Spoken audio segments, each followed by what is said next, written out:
গতকাল ছিল দোলযাত্রা আর সকাল সকাল আমি এখানে একটা কালারফুল ব্রেকফাস্ট নিয়ে বসে গেছিলাম।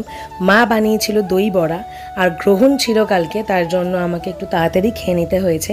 খেয়ে দিয়ে থালায় আবির সাজিয়ে বাবা মাকে সৌরভকে আবির দিয়ে নিয়েছিলাম। আর কালকের দিনটা সবার জন্য দোল হলেও আমার জন্য কিন্তু একটা অন্য স্পেশাল দিন ছিল। মা আমাকে আলতা পরিয়ে দিয়েছে আর আমি দেখো নতুন শাড়ি পরে হালকা ফুলকা রেডি হয়ে নিয়েছিলাম। হয়তো এই ব্লগে আমি একটু হলেও ইমোশনাল হয়ে যেতে পারি, আর আমার কোনো ব্লগে তোমরা সৌরভকে এরকমভাবে চার্মভাবে হাসতে দেখোনি যেটা এই ভিডিওতে তোমরা দেখতে পাচ্ছ। আসলে প্রায় 2 বছর পরে আমি আর সৌরভ আবার একসাথে আমার শ্বশুরবাড়িতে ফিরছি আমার 9 মাসের স্বাদের উপলক্ষে, যেটা আমার শাশুড়ি মা নিজের হাতে সব কিছু করে আমাকে দিয়েছে। এরকম একটা দিন যে আমার জীবনে আসবে সেটা কয়েক মাস আগেও আমি বুঝতে পারিনি, আর তার জন্য আমি আর সৌরভ ছাড়াও আমার মা বাবাও ভীষণ পরিমাণে খুশি ছিল। বিয়ের পরপর সব কিছু ঠিক থাকলেও কিছু ভুল বোঝাবুঝি, অনেকটা মান অভিমানের জন্য সংসারটা ওলটপালটই হয়ে গেছিলো। অনেকটা মান অভিমান ভুল বোঝাবুঝি নিয়ে একদিন আমি এই বাড়িটা থেকে বেরিয়ে গেছিলাম।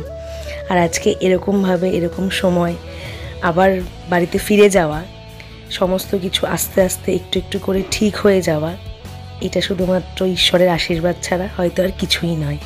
সৌরভের পায়ের জন্য সময়টা অনেকটা খারাপ গেলেও এই দিনটা যেন সমস্ত খারাপ সময়ের ঊর্ধ্বে গিয়ে একটা ভালো সময় আমাদের জীবনে আসা। বাড়িতে যাওয়ার সাথে সাথেই আমাদের হাতে চলে এসেছিলো ঠান্ডা ঠান্ডা রসবড়া, যেটা মনি বানিয়েছিল। তো আমরা খেতে খেতে একটু গল্পও করছিলাম। তারপর তো সবাই সবাইকে আবির দেওয়া শুরু হলো। আর আজকের এই ভিডিওটাতে আমার ভীষণ বলতে ইচ্ছা করছে, অনেক দিন পরে আবার বাড়িতে ফিরেছিলাম তো, যে ঘরগুলো আমার অনেক কাছের ছিল সাময়িকভাবে সেই বাড়িটার সাথে আমার একটা দূরত্ব তৈরি হয়েছিল ঠিকই, কিন্তু আজ এতগুলো দিন পরে যখন আমি বাড়িতে গেলাম সেই ঘরগুলো এবং বাড়ির সমস্ত কিছু কিন্তু আমার সেই আগের মতনই নিজের মনে হচ্ছিল। আর এর জন্যই হয়তো সবাই বলে যে বিয়ের পরে একটা মেয়ের তার শ্বশুর বাড়িটাই আস্তে আস্তে করে নিজের বাড়ি হয়ে ওঠে। ব্লগে আজকে ভয়েস দিতে দিতে আমি সত্যি এখন বুঝতে পারছি না যে আমার ঠিক কি বলা উচিত এই ব্লগটাতে, কারণ আমি ভিডিও বানাচ্ছি তাও প্রায় 1 বছরের বেশি। আমার ভিডিওতে কখনো আমার ইনলসদেরকে আমি দেখাতে পারিনি। আজকেই প্রথম এই ভিডিওটাতে মানে বাড়ির সবাইকে তোমরা দেখতে পাচ্ছ।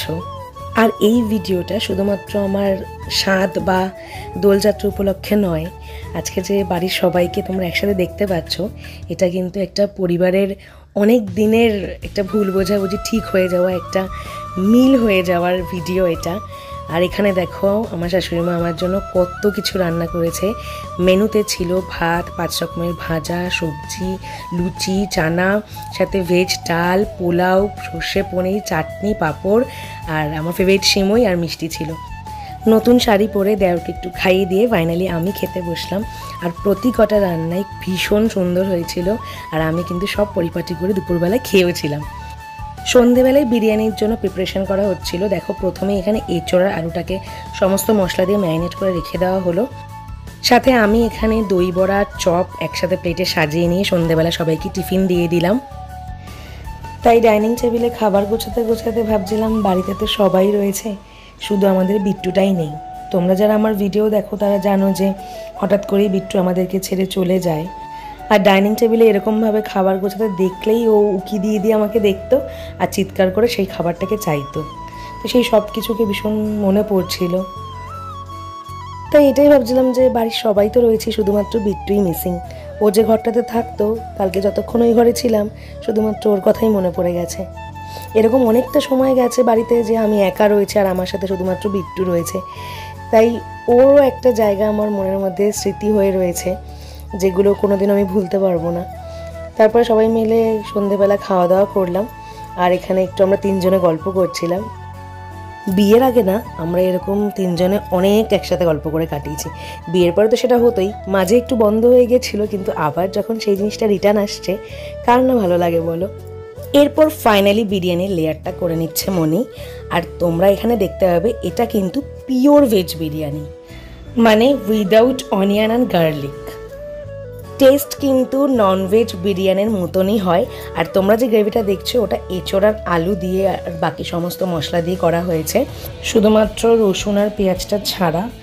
আর এটা যেহেতু পিওর ভেজ বিরিয়ানি তাই আমাদের বাড়ির মন্দিরের গোপালকে ভোগ নিবেদন করেই কিন্তু আমরা প্রসাদ পেয়েছি। আর এই বিরিয়ানি রেসিপিটা আমি তোমাদের সাথে অন্য কোনো ভিডিওতে আলাদাভাবে শেয়ার করব। 100% গ্যারান্টি দিয়ে বলতে পারি, বাড়িতে একবার যদি ট্রাই করে দেখো, ননভেজ আর ভেজ বিরিয়ানির মধ্যে কিচ্ছু ডিফারেন্স পাবে না, টেস্টটা এতটাই সিমিলার থাকে। অনেকদিন পরে একসাথে হলে যা হয়, অনেকটা গল্প গল্প করে ফাইনালি রাত্রেবেলা খেতে বসলাম। মানে বিরিয়ানিটা তো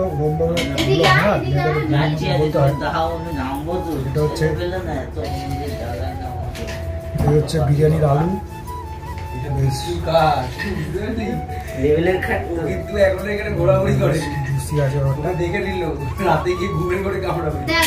ফ্লেভারটা ঢুকে যায়।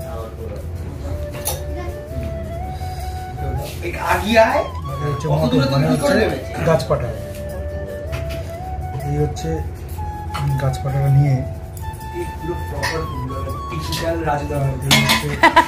রাইসটাকে একটু মেখে আপেল পেঁয়াজ